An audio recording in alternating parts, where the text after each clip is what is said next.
we stop the recording, I'll then ask you to just summarise in perhaps 1 minute, and that's what we often use on YouTube and places. Just say, hello, I'm Anne from New York, I'm sick of being sick or whatever.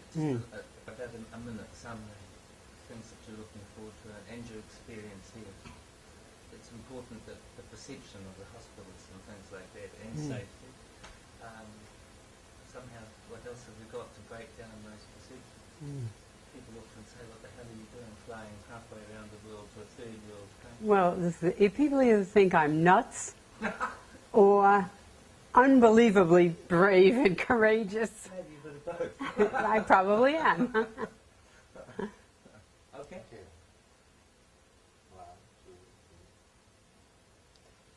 And could you tell us a little bit about yourself before you became ill, what you were doing?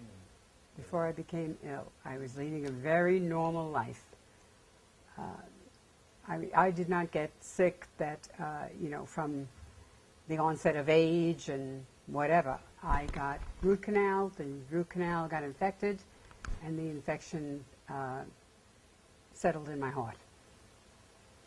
And I just got to the point where I couldn't breathe. They actually thought I had an upper respiratory infection, and that's what they were treating me for. And after being on antibiotics and whatever, they finally brought me in again, and then took an x-ray because they thought I had pneumonia, and then found that it wasn't, and put me immediately in the hospital. And 2 days later, they decided I needed a heart transplant. They were going to ship me out of North Shore Hospital in New York to Columbia Presbyterian in the city, and to get a heart transplant. They were going to put me on a heart transplant list.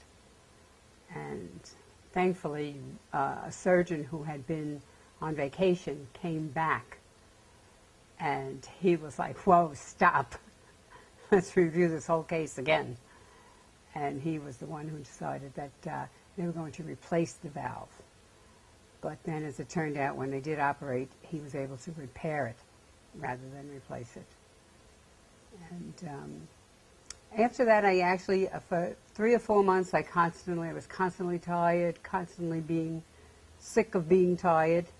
And then, all of a sudden, like by June or July, I started to feel better.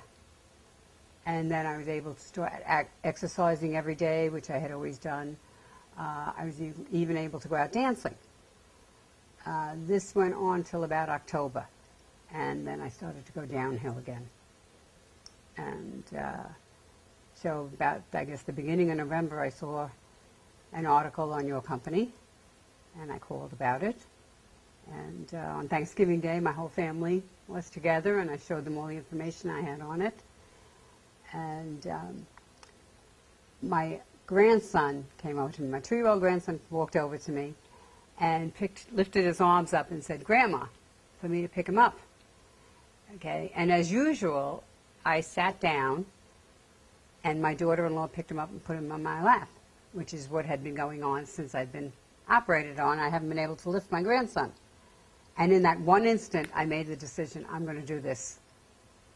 Because if I can have a chance of lifting my grandson on my own, I'm going to do it.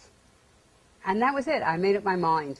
My children hadn't made up their mind, but I had made up my mind. So. And the doctors and your family, were they supportive of your decision? Yes, as it turned out, I went to my doctor and I said, "What do you know about stem cells?" And he said, "Oh, yes, they're doing great things about it, great things with it, but not here. You can't have it done here." And I said, "I know that." And I showed him all the information you had originally sent me.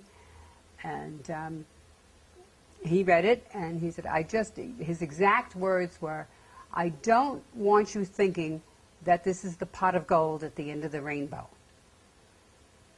If it works, it's going to work. But if it doesn't work, it's not going to work. You'll be no worse off than you are now."